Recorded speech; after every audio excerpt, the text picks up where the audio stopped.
Welcome to TWitWoW, the best wrestling podcast made for wrestling fans, by wrestling fans, on the web today.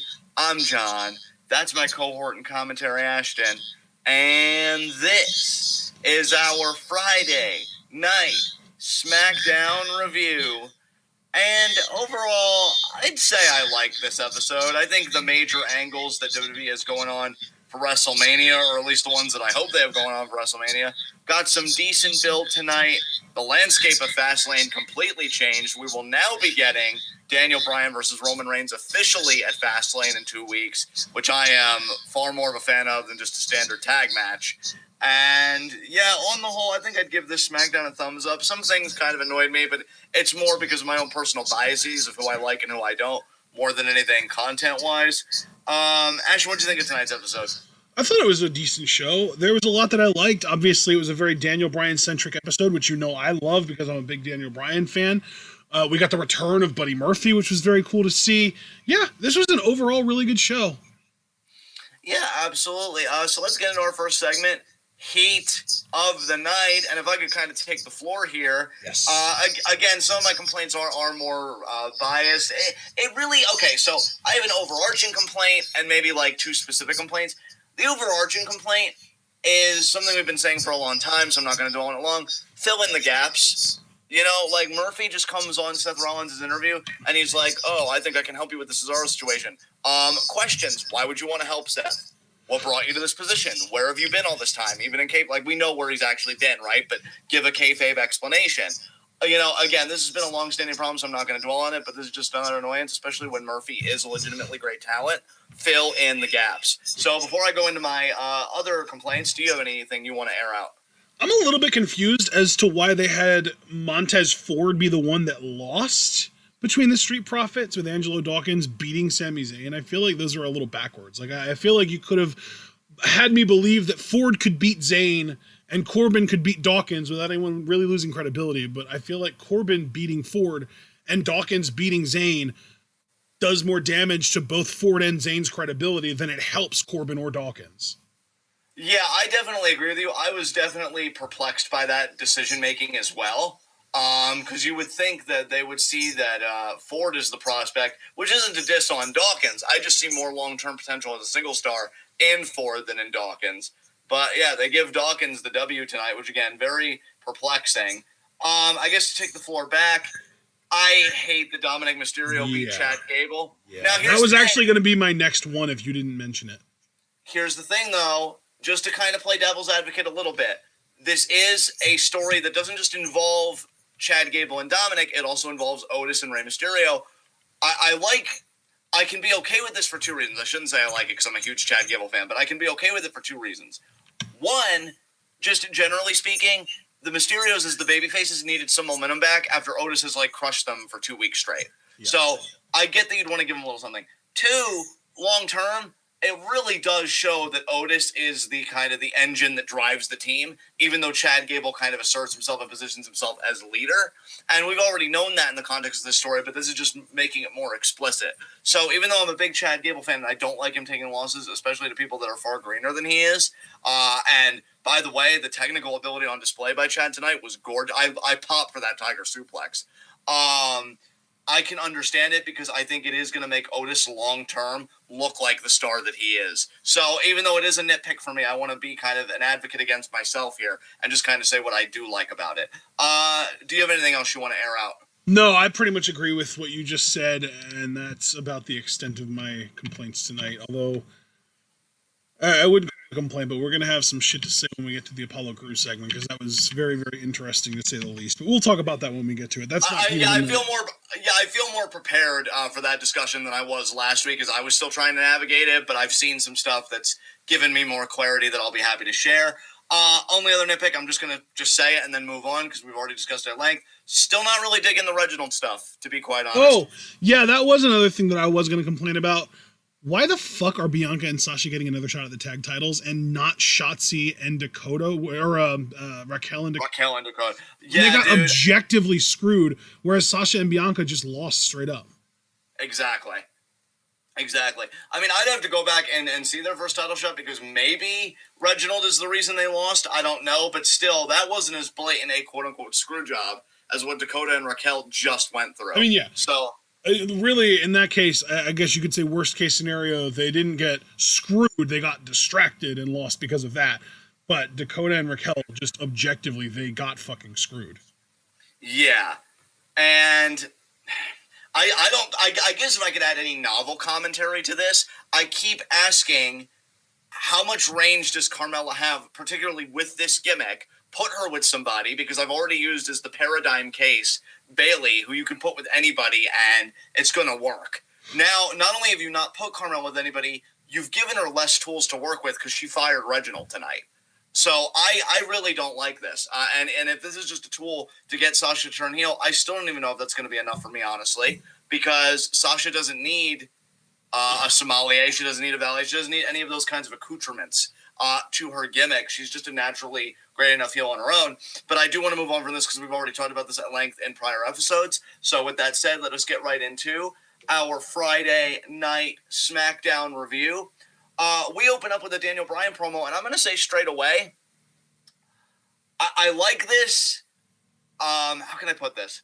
I like this, but if you watch Talking Smack, you already heard most of this promo. That was interesting to me. Because a lot of what Bryan said here, he already said on Talking Smack, and I've been trying to, I don't know if I've been saying it enough on this particular platform. You guys really should watch Talking Smack, because I love Paul Heyman on it. And I love, I think it's Kayla, right? So, yeah. Yes, Kayla Braxton, yeah. I may hate Kayla on Twitter because she's had some takes that I'm like, oh, God, eye-rolling. But, you know. Did you see she just announced that she was bisexual on Twitter and got enough hate that she deleted her Twitter outright? No, well, that's sad. Biphobia is fucking real, and I'm not joking about that. Like, it is a real thing, and it's gross. So obviously we don't support that here. I was talking more when she says tweets like, if you didn't vote in an election, you forfeit your right to complain, because I'm just like, that just lacks so much nuance, and like, holy fuck. But yeah, biphobia, fuck that. Fuck anybody that shamed her for that. But as a media personality, I was going to say for WWE, she does the role well. She really does. And I think her and Paul play off each other well, so I would recommend people watch Talking Smack if they are not currently. And, you know, Bryan already said a lot of this stuff about the personality scores and about feeling like a failure when Edge speared Roman. I did like when Bryan said, you know, he loves this, and you want to know how you know that I love this? Because I compete every SmackDown I can. In 3 weeks, I've already tied the amount of matches that Roman Reigns and Edge have had combined in the last 3 months. And so there's a lot of fire, a lot of sincerity. This might be my favorite iteration of Daniel Bryan, a combination of I fucking love wrestling and I love it so much I'm going to stop giving a fuck about the well-being of people that get in the way of me loving wrestling. I'm here for this. So I enjoyed Bryan's half. I'm going to let you obviously talk about Bryan's half, but I'm really curious what you thought about Roman Reigns' half of this segment. I actually missed Roman's half of the segment, but I feel like I don't know, it might have been on The Art of Wrestling with Colt Cabana. I know I've heard this from Bryan years ago, not even just on Talking Smack, but years and years and years ago. Like, we're talking probably like 2012, 2013, Bryan. I know for a fact that I've heard this story from him before about him having the lowest ambition score on whatever test it was. Like, I know I've heard that before. And yeah, I mean, it was a great promo. And the thing is, dude, here's why I don't have a problem with him cutting the same promo on Talking Smack and SmackDown in the same week. Talking Smack isn't on TV. That is very true. And that's why, like, you're not going to hear me, like, formally complain about it in our first segment. Yeah, like, honestly, I prefer that if he cuts a really good promo on Talking Smack, he does reiterate it on TV, assuming the WWE doesn't decide to just air it on TV. Because if it's really, really good, we should be able to see it on TV. AEW, take a fucking lesson. Yeah, that is true. So you said you didn't see Roman's half. No. So essentially he says, like, oh, so you're a new Daniel Bryan now. You're ambitious. You're driven. No, you're not. You're the underdog. You're the lotto winner. So pretty much saying, like, nothing's really changed. You're still, like, not necessarily a one-hit wonder, but you're the scrappy guy. He challenges. It's actually almost kind of fascinating, this exchange between these two. I wish we would have had more weeks before Fastlane, because I want to see more of this. He says, you don't love this. Like, you say you love this because you need it. Love is not need. Love is service. Love is service to others. Take me, for example. Look at how, being the Island of Relevancy. And then he mentions, like, all the good that he's done, for Jey Uso, main event Jey Uso, this and that, what he does for Smackdown, for the crew. And he says, you talk about need. You need wrestling. I don't need wrestling, but wrestling needs me. Paul Heyman needs me. Jey Uso needs me. The crew needs me. And, he kind of keeps talking. Then he mentions, how Bryan wants the Universal title. And Jey Uso again cuts in front of the line, takes the mic from Roman, and more or less says to Bryan, yo, Us, this is the closest you're going to get to the Universal Championship. Because now you're stepping to me now, and it's not going to go well. Pretty much another Jey Uso fired up promo about how I'm going to beat you, D-Bry, and it's going to hurt, and you're not going to get a shot at the Universal title. Can I add something here? Of course. I fucking love that even though Jey Uso is a heel now and he's a little bit more like fired up and in your face with his promos, his character has really not changed at all. He is still pretty much the same character that we all loved when he and Jimmy were teaming up as a babyface tag team with the whole Uso penitentiary thing. The difference is just who his target is, and I feel like that's the kind of nuanced writing that we ask the WWE to do a lot, and they don't do it very often, but they finally got it right here, and I just wanted to give them credit for that. Absolutely. I mean, the way they've handled Jey Uso, I can tell you personally that I feel like I'm more sympathetic to the people that say they wouldn't mind if he ultimately won the title down the road. Yeah, honestly, I'm on that group. I'm in that group because, like, I feel like Jey has been built as a better potential babyface once he ends up turning on Roman than anyone since Kofi. Like, Kofi Mania, to me, was like a fucking unicorn of amazing babyface booking by WWE that they just don't ever do. And they could potentially do that exact same type of booking with Jey Uso if they wanted to. If they wanted to decide to have him turn on Roman and go after the title, like, at this point, I would fully be behind him winning that title off of Roman. Like, that's a full 360-degree beginning, middle, and end story where you end up with a new, like, high-level main event character that nobody would have seen coming a year ago. Yeah, absolutely. I think they've handled it really well. He tries taking a cheap shot on Bryan. Bryan virtually kind of throws him out of the ring. So that kind of concludes that segment. Then we ultimately get what amounts to, Corbin versus Montez Ford. Before that, there is a little bit of a promo. Sami Zayn kind of talking trash, and then Corbin stops him, and he's like, Sami, we're not a tag team. I'm a singles competitor, so if either of you Street Profits want a singles match. And then, Ford kind of talks about, well, since we're waiting for Robert Roode and fucking Dolph Ziggler to give us our rematch, we got nothing to do. And then he, of course, invites Dawkins, and he's like, oh, I get to be a part of this movie? And Sammy's, like, confused because he's lost control of the narrative so quickly, and he's like, wait. Am I being set up? Like, is that what's happening here? And ultimately, again, we do get Ford versus Corbin. Not really much to say here. I think one of my favorite moments of the match, there was a moment where Ford had Corbin in kind of a sleeper position. He kind of had him in like a back mount kind of sleeper. And Corbin had Ford in like a snapmare position. He flips him over, and Ford lands on his feet. Ford really got to put his athleticism on display here. Finish also wasn't too bad because it was like a jumping, like Gamengiri by Ford. But Corbin still had enough reaction time and everything to get end of days. And that's how he beat Ford. And then we transition from that to Sami Zayn versus Angelo Dawkins. You already talked about, being perplexed that Dawkins won this. I agree. And as well as Ford losing the prior matchup. Yeah.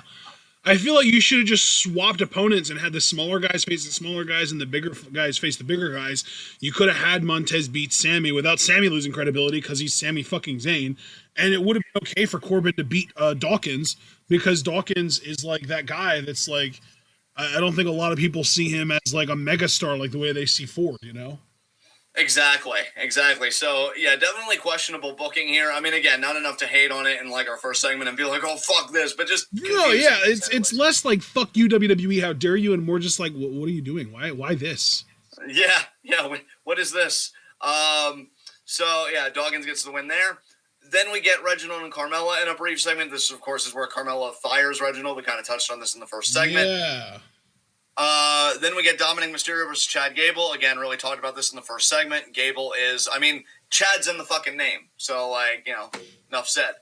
The Chad, the alpha of professional wrestling.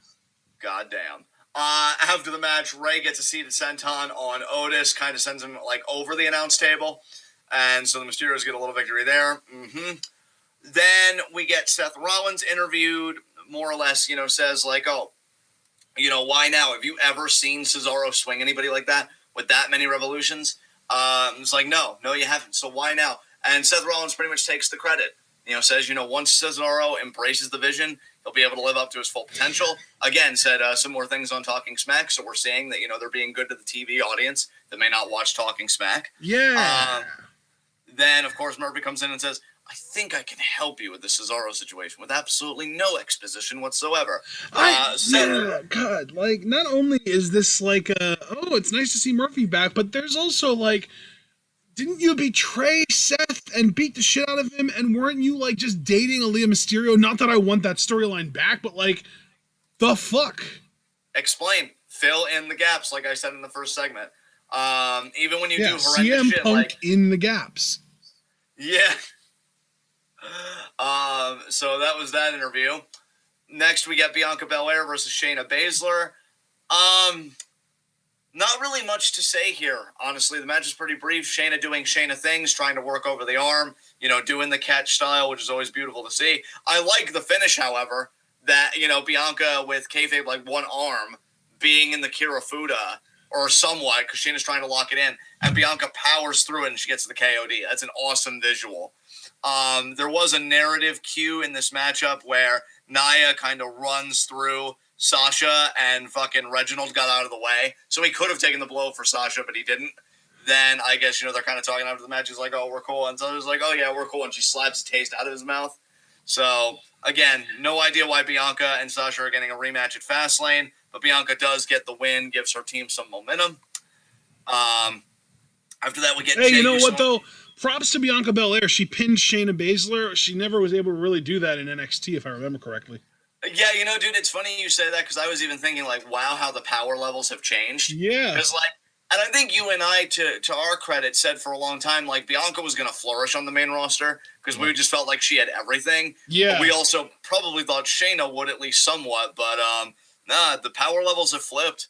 Bianca, I feel like this Bianca right now could have maybe even beaten Shayna when she was in NXT. I don't know. She's got, like, that Rhea swagger going on before she won the title. So, yeah, she beat Shayna. Then, what do we get after this? Oh, yeah, the Roman Reigns. Do you realize, dude, that Shayna Baszler's 40 years old? What? No, I did not know that. That's insane. Oh She's God. 40 years old. Yeah, that's crazy, isn't it? That's wild. I mean, hell, Bianca is 31. She's not like, like that young, like, 20s prospect. She should be coming into her own right around now. But yeah, Shayna's 40 fucking years old. That's amazing, man. It's insane, That's right? shit. Yeah. Oh God, Especially I'm with experiencing deja vu right now. Holy shit. Oh, that's weird. But yeah, I mean, especially with her style and everything. I mean, it's a style I think that lends itself to longevity, so good for her. And so yeah, we get the Roman Jey Uso segment. Yes. Roman again, just kind of psychologically fucking with Jey, saying, hey, if you win tonight, the Universal title, it's safe till WrestleMania. But if you lose, it's bringing failure on the family. It's really putting me in a tough spot. So more or less, like, go out and win. Don't be a fuck up to the family. And Jay's like, yeah, I got it. I'm telling you, man, WWE has handled both these guys so masterfully that I don't know. Depending on if Roman is not champion by SummerSlam, I would honestly be legit hyped for a Jey Uso versus Roman Reigns match at SummerSlam if they handle it right. And then Jey finally beats Roman, though, would be my thing. Yep. Getting a win over Roman at a Big Four would be fucking huge. Yes, it would. This is the worst for, though, when I think about this? It really is kind of the worst for Jimmy. Because, like, Jey is such a single star. Like, how do you go back to the tag team after that? I don't know. Like, I guess that's another story they could tell in due time, but it'd be weird for me. Maybe. Do we know anything about Jimmy? Do we know where he is, or if he's still injured, or if he's just, like, taking a break from wrestling, or what? I just don't know anything about what's going on with him. I don't either, dude. I am completely out of the loop on all things Jimmy Uso right now. So I hope he's okay, and we do want to see him back. It's just, which how one are they is gonna married to fit him? Naomi? It's Jimmy, right? It is Jimmy, yeah. I thought so. Actually, no, I thought it. Wait. I just want to make sure because you know what? It might be Jay, but I thought it was Jimmy. I do think it's Jimmy. Let me just double check. We like to check our sources here on 12. Yeah, it is Jimmy. Or no, what the fuck? Oh, I guess that's Naomi's real name. Okay. So wait, let me see. Let me fucking see. No, okay. Wikipedia fucked me up. It is Jimmy. Jay's not married. Okay, so it is Jimmy. Sorry about that, guys. But again, we like to, fucking check our sources. So yeah, I don't know, because we know Naomi's been back on TV. So I just hope Jimmy's okay, and he's back on TV soon.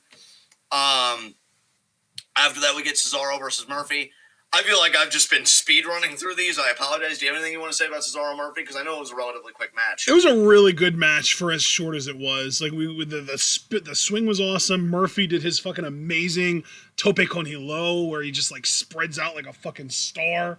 Yeah, it was a really good match. Like honestly, if we were just like giving people recommendations as far as like what to go back and watch, this would be the only match on the show. Or well, like this and the main event, I would say, are the only two matches on this show that I would really insist that you have to watch. Yeah. I mean, honestly, watching Murphy work, I almost kind of want him to just go to NXT, to be honest, because he already did 205 Live, so like he conquered that. There's no interest there. Remember when he had a singles match against Kota Ibushi in NXT? Fucking dope. That was a real thing that happened. Yeah, I know, right? And look at where they both are now. My God. Kota Ibushi is the god of New Japan, and Murphy just came back with no explanation to lose a match to Cesaro. Yeah, exactly.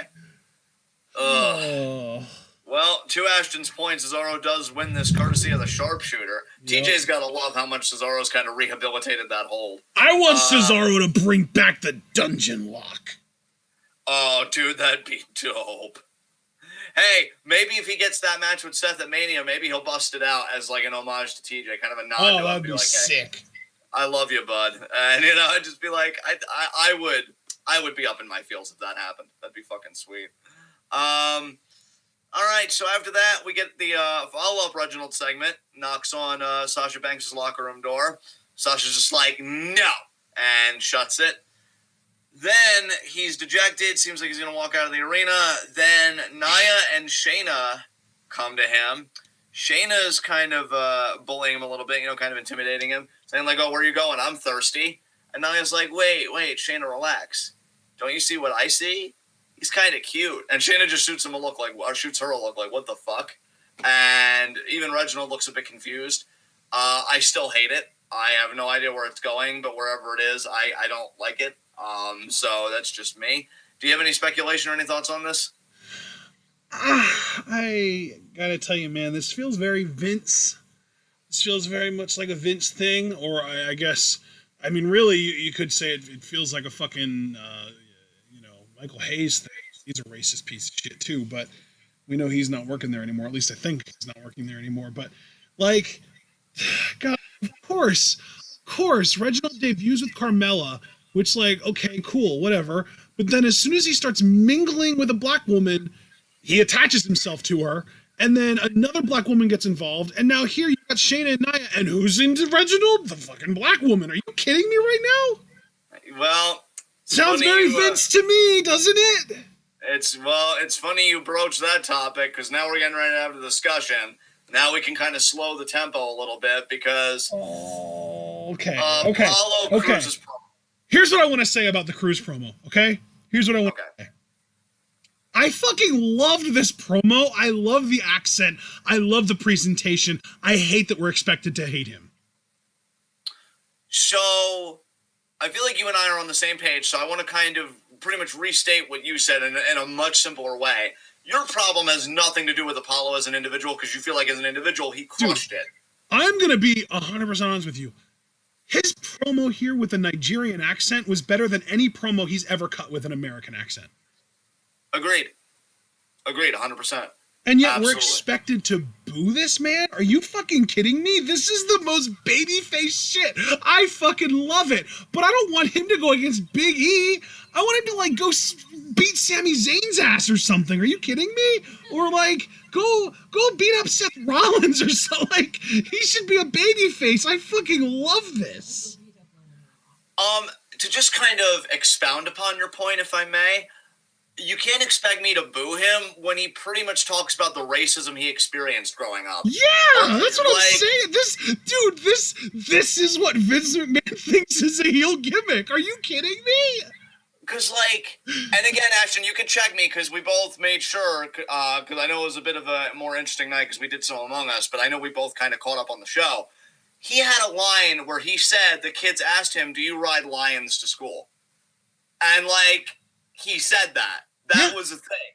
So, like, when you're talking about the racial insensitivity and stuff like that because of where he comes from, like, "Oh, do you ride lions to school?" And he, like, shakes his head, almost smiling, like, "Oh, you know, these poor fools." Like, I'm not supposed to be like, "Yeah, King, puff your chest out." I'm supposed to be like, "No, they were right to ask about those lions. How dare you be insensitive to their insensitivity, dick." That's such fucking Vince energy, though, isn't it? It's so bad. Like Vince grew up in a household where asking African kids if they rode lions to school is perfectly acceptable.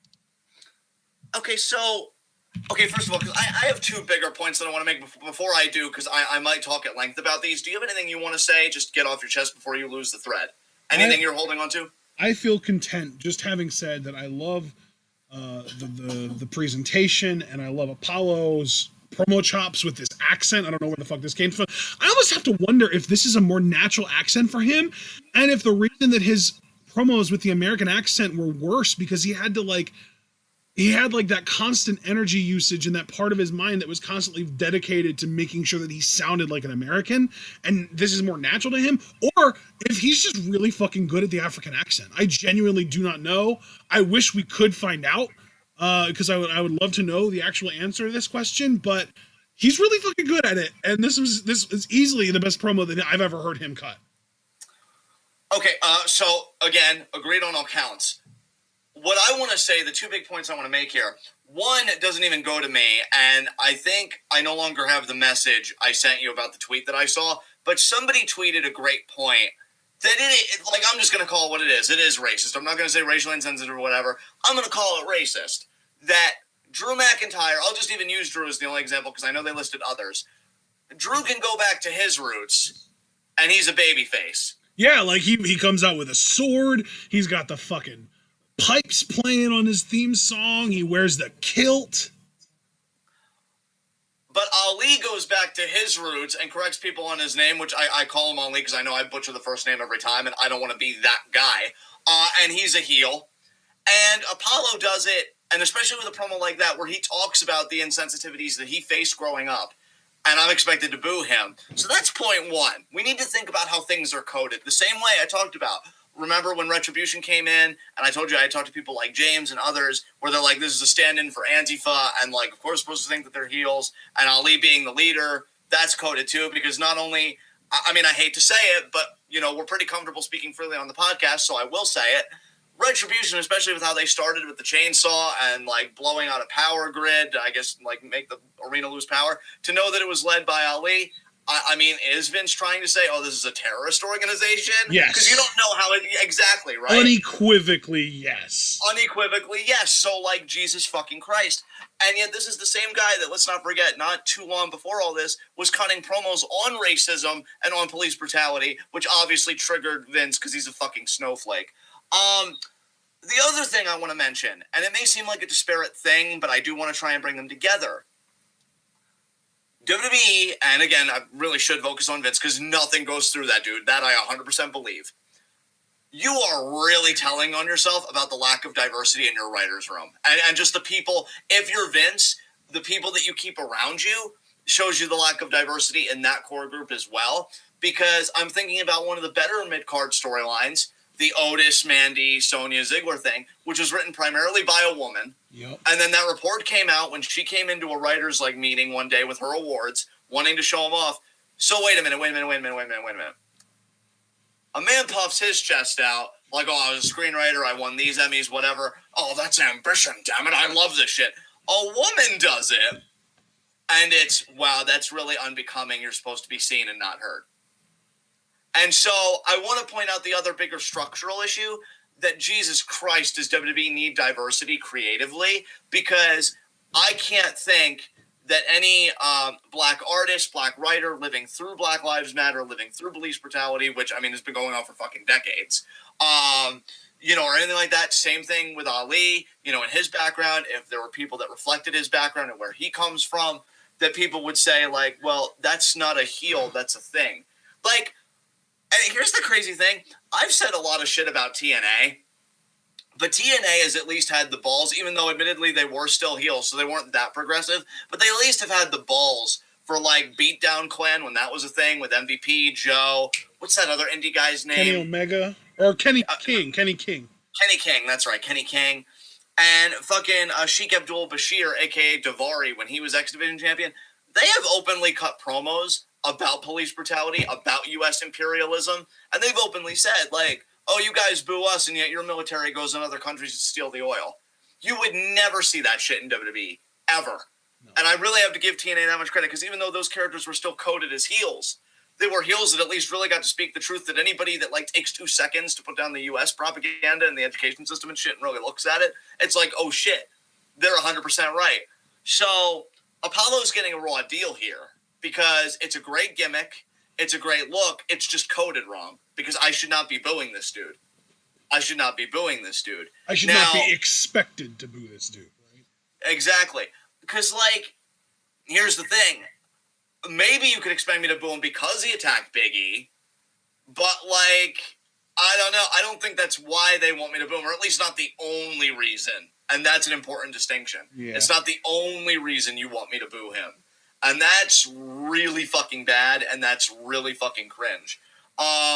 So, to Apollo the individual, keep fucking killing it. I am loving this. I have been waiting for this Apollo since he debuted. Like, he is really doing his best stuff right now. He really, like, to the point where, and I only say this because I think Big E is above the IC title anyway, and I want to see him, mix it up with Roman or whoever the Universal Champion is.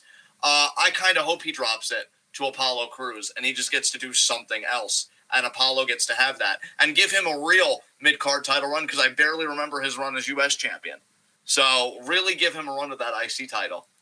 But, that said, do you have anything else you want to say about this? No. Okay. Natalya and Tamina backstage.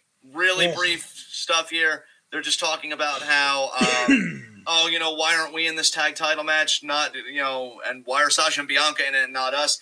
And I hate to say this, because I hate Natalya and Tamina just exists for me. But kayfabe-wise, they do have a point. Like, if we're really going to be real here, you just said earlier that Sasha and Bianca lost their match, and Tamina and Natalya have been winning. Granted, I don't think they've gotten any big profile wins, so that would be a solid counter-argument. But they have been winning more than this team recently. So they do make a point. I just hate to give it to them because, again, Natalya. Ugh. You know those memes where it's like the 4 panels and it's like what they think we want, what they think or what we actually want, like that kind of shit? I want one of those where like one corner is like what WWE wants. And it is exactly what we're getting. Sasha and Bianca versus the tag champs. Then what WWE thinks we want. And it's fucking Natty and Tamina. And then it's what we'd settle for. And it's Raquel and Dakota challenging. And then it's what we actually want. And it's the fucking Iconics back together again. Oh, I thought you were going to say Riot Squad winning the tag titles. But yeah, Iconics that would work too. That would work too. But yeah, like I think most people just miss the Iconics. But yeah, Riot Squad would be fucking amazing too. You could just say an actual established women's tag team challenging for the women's tag team championships is what we want. Yeah, for sure. For sure. Absolutely. After this, we get a Jey Uso interview, or what was supposed to be one anyway.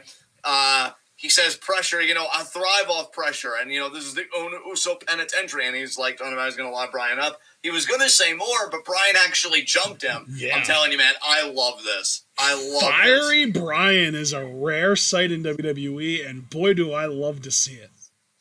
You and me both, friend. This Brian may finally crack a fave 5 of mine. Wow. I am living for this shit. Yeah. He's had a hard time breaking onto your list, man. You're giving him a rough time. Well, yeah. Well, now he's finally giving everybody else a rough time, and I'm here for it. Keep doing that shit. Keep that fucking energy. That's fave 5 material for me. Absolutely. John's just like, you can't make my fave 5 if you don't physically assault people. Exactly. That's the answer. It's always been the answer. After that, we get kind of a ding-dong, well, I'll just call it what she called it, ding-dong hello, sweet tweets.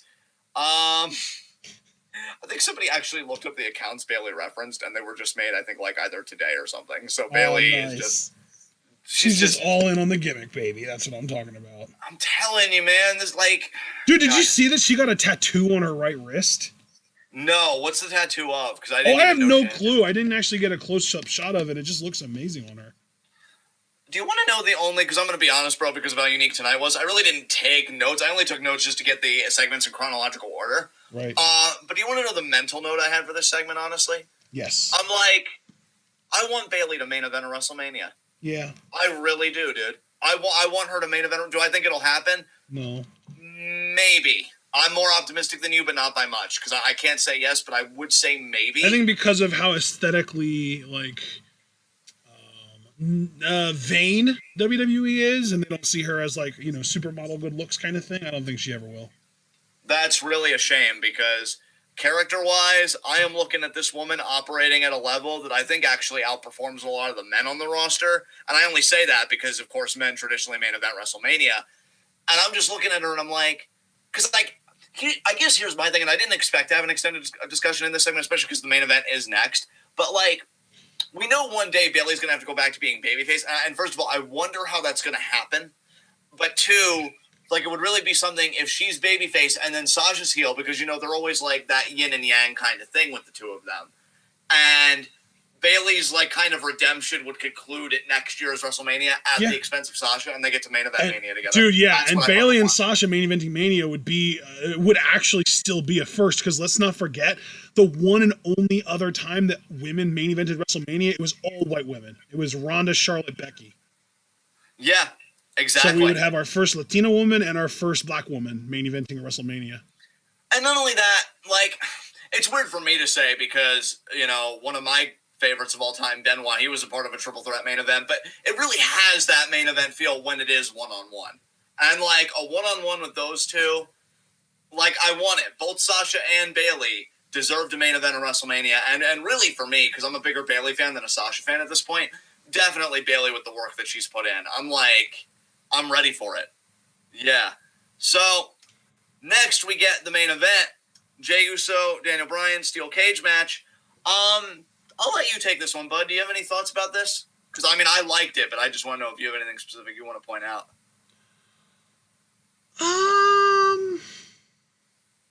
I like that they took advantage of the fact that you can't get a rope break in a steel cage. Yeah, I did too. I thought that was a really clever ending. So yeah, it's really the only like special thing that I have in my mind about this match.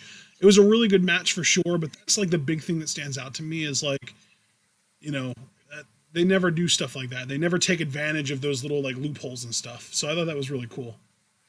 You know what, brother? Not only do I completely agree with you, but it actually works on a second level too.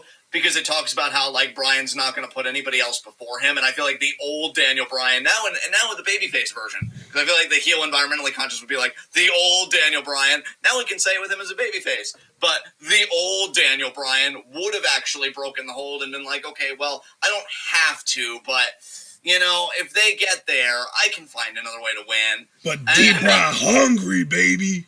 But ambitious Daniel Bryan's like, oh, you reached the rope? Oh, God, too bad there are no rope breaks in this match. I guess I can just crank harder. I guess I have till 5 to break if the ref even decides to enforce the rule that doesn't imply here.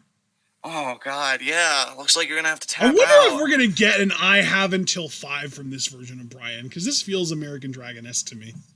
Dude, not only does this feel American Dragon, I don't want to work anybody. I don't want to get anybody's hopes up, least of all my own. But, like, I kind of hope this Bryan fucks up the Mania main event if he doesn't get it done at Fastlane. Like, why shouldn't he? Right? The same way with Kevin Owens. When you have these characters that are so determined to be world champion, it's almost like you're treating a contractually obligated matchup as like a barrier. And I mean, I get it far more than the actual barriers we see in wrestling. Oh no, he went through the ropes. I'm doomed. But like, no. Again, it's funny that I mentioned, or I alluded to. Are you okay? Just love the doomed. Yeah.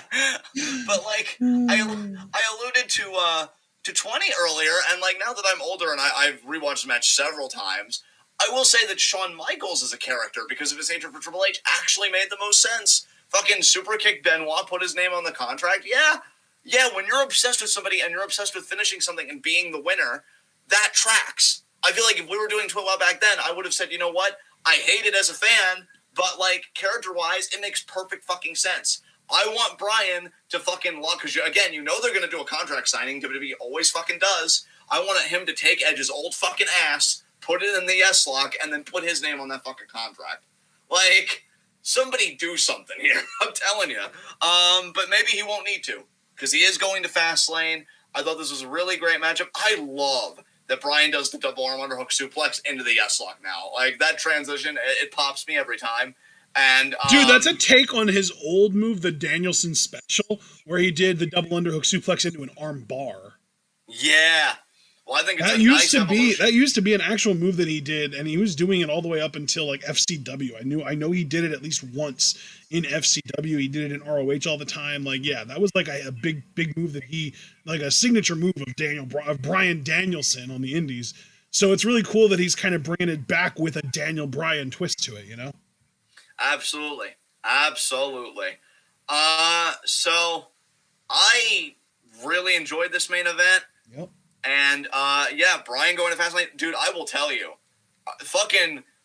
I am so happy that Roman's getting this type of title reign. Because, like, the character is on point, but the matches, whether from a character standpoint of I'm going to beat you up when you're already tired, or just legitimately, like, I'm working with a great in-ring worker, I've really enjoyed his title reign. You know, it's funny because we've talked about in Stardom Utami's title reign, and how in terms of challengers and stuff, it's been a bit lacking. I feel like Roman's title reign has that's exactly the opposite, because we've had Kevin Owens, we've had Brian, hell, even Jey Uso for that brief period. And you know what, dude? I think it helps that Roman himself does such a good job of legitimizing and making his opponents look credible, because like, with Jey Uso, he had to cheat so many times. Like that is why I would buy Jey Uso beating Roman, because Roman cheated every single time to beat Jey. And then against Kevin Owens, again, the promos implied that Roman was straight up scared of Kevin. And then in the matches, he cheated every single time. Roman is making his opponents by making them look credible by basically being a big fucking coward in the matches and cheating and not being able to win matches on his own. Dude, absolutely.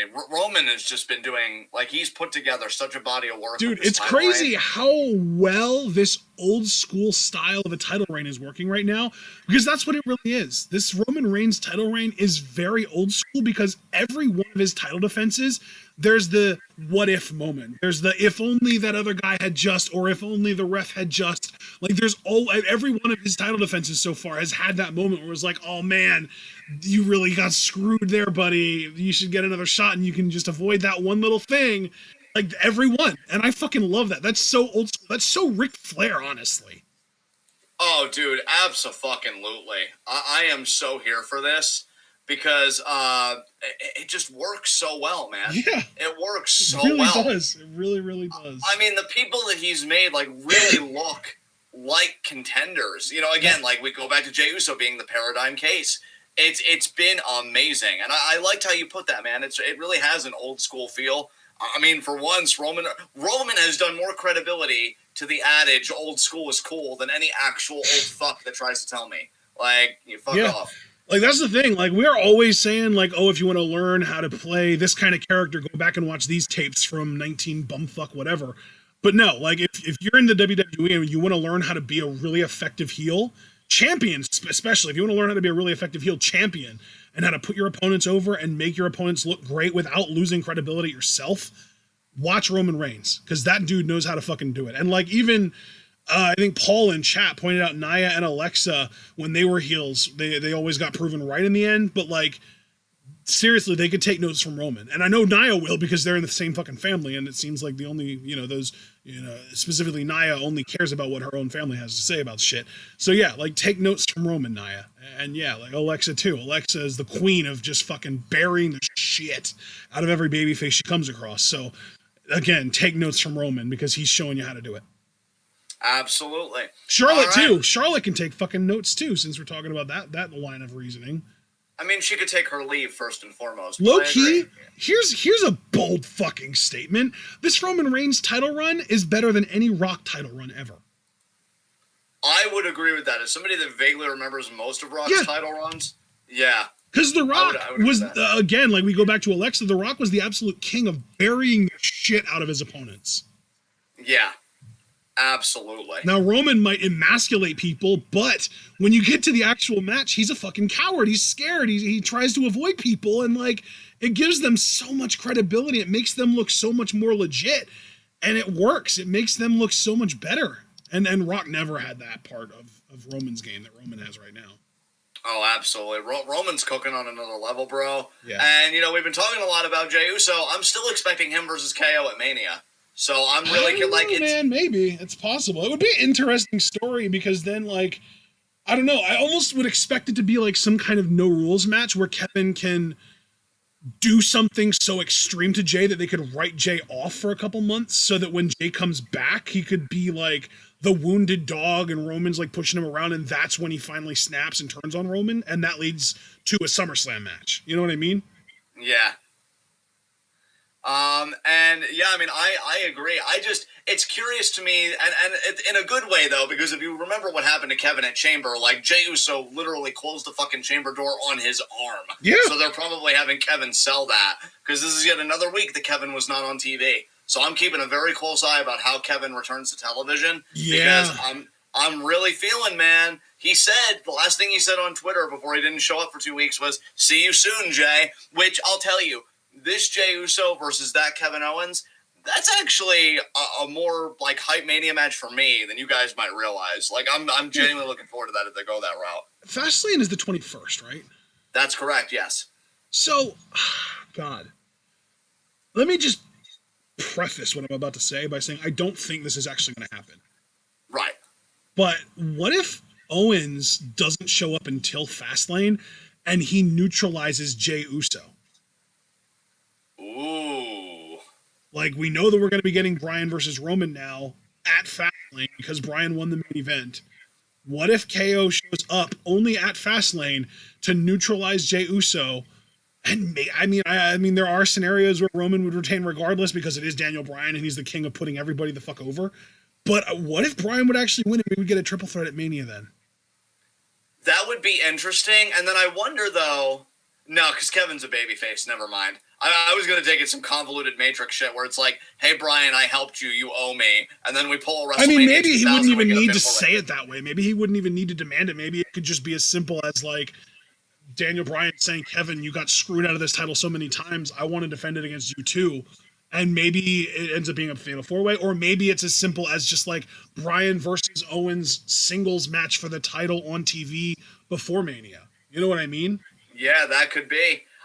There are so many and see, that's the great thing about having great characters, is that even when you're kind of telling us more or less to our faces what the story for Mania is going to be or what the marquee match is going to be, you know, you can have the hope of, well, they could swerve at any time, you know, and we could do this instead. Yep. So, like, I still feel like I'm on the road to WrestleMania, even though we're, like, almost practically there. We just got to get through Fastlane. And I also feel like there's a weird chance that maybe, like, out of absolutely nowhere, out of the blue, Roman, like, tries to get Jey Uso to win the IC title from Big E, and Owens screws him out of that. Ooh, that could be. That could be, yeah. Just like a random thought that popped into my head. Again, probably not going to happen. I'm really, this is just me in my head, just like fantasy booking how Kevin comes back in a big way. But he might not come back in a big way. He might just show up, or maybe he'll just like randomly attack Jey Uso backstage somewhere and like just pick up where we left off. It could just be as simple as that. But I'm like trying, like my mind is always trying to figure out the best and coolest way to do stuff, you know? Yeah, absolutely. All right. I can't think of any other discussions to have. Do you have anything else you want to say about this SmackDown, or really about anything that this SmackDown provoked you to think about? I really Spell enjoyed wrestling. this TWitWoW actually. Like, yes, SmackDown was a lot of fun, but I feel like we had a lot of really spirited discussions on TWitWoW tonight, and I enjoyed the hell out of it. I enjoyed it as well. I hope you all did. Please leave a like to signify that you did in fact do so. And Signify it, people. yeah, what he said. All right. With that said, this has been SmackDown. This has been TwitWoW, the best wrestling podcast made for wrestling fans by wrestling fans on the web today. I'm John. That's my co-ordinate commentary Ashton. Guys, I just got done saying, please like the videos you file out. The more likes you leave, the more likely we are to be the top search result for SmackDown reviews on YouTube. And when you're the best at what you do, the top is the only place that you belong, so please leave that like. Click the bell icon and subscribe so you never again miss any of that TWitWoW goodness. Check out everything we're involved in the description box. And I want to just plug very quickly, obviously Q&A is going to be March 25th. So you guys still have a ways to go before Q&A comes due. But do get your questions in, YouTube, Twitter, Facebook, Discord. Discord only costs $3 to get in. When you pay that $3, you also get the Q&A benefit, which is 2 additional Q&A questions because non-Patreon donors are only currently slated to have 3 Q&A questions. So 2 additional questions would mean Patreon donors get 5 Q&A questions. So be sure to get those in. Guys, the way it's looking right now, we may very well be doing Stardom tomorrow. I would bet on it. What time would we be getting together tomorrow, Ashton? Like, what, 5, 6? What's the earliest time that you would be enthusiastic about? 6 or 7, I think. Okay, so since it's probably only going to be like a 2-hour show, we'll do 7. Since I know that you like to have your family days on Saturdays, we'll do 7. Okay, all right, that's as long as you can manage that, man. That's fine with me. Yeah, Guys, I really didn't expect Stardom to be this slow. I don't think Ashton did either. That's honestly, if I could have one complaint about Stardom, it's that I have never had a promotion like tickle my fucking balls like Stardom does with the uploads. Because you go on a period where you're uploading shows like in either one day or at most 2, and then it's like, nah, I know it's like only 2 matches left, but I kind of don't want to. And, see, this is why they just need to hire at least one other person, because if the person that's uploading, like literally the one person that's uploading, even if it's just something as innocent as like a mental health crisis or some family trouble, or maybe he just got sick, this is what happens. Like we slow to a crawl, and we can't, like, I feel bad blaming him because if something like that would happen, I wouldn't want to blame the person suffering for the problem. But at the end of the day, it is their responsibility, and it's solely on them because Stardom doesn't have anyone else. So Stardom just needs to hire someone else. Exactly. There need to be 2, maybe even 3 people handling this shit. Yes, absolutely. So, guys, I think we can say here, Saturday at 7 will be Stardom. We're obviously also looking for their March 3rd show to be up. And whenever that drops, we will drop everything ourselves. We will react to that shit because that card is stacked. Don't think we have anything Sunday. And then Monday, just join us for Among Us Mondays. And Ashton, I don't think you've made the schedule yet, but when you do, obviously, you'll pin that. And then, so follow Ashton on Twitter, guys, so be on the lookout for that. And, then expect the new schedule by Sunday. There you go. So until then, guys, be good to yourselves, be good to each other. Tune in, and peace out.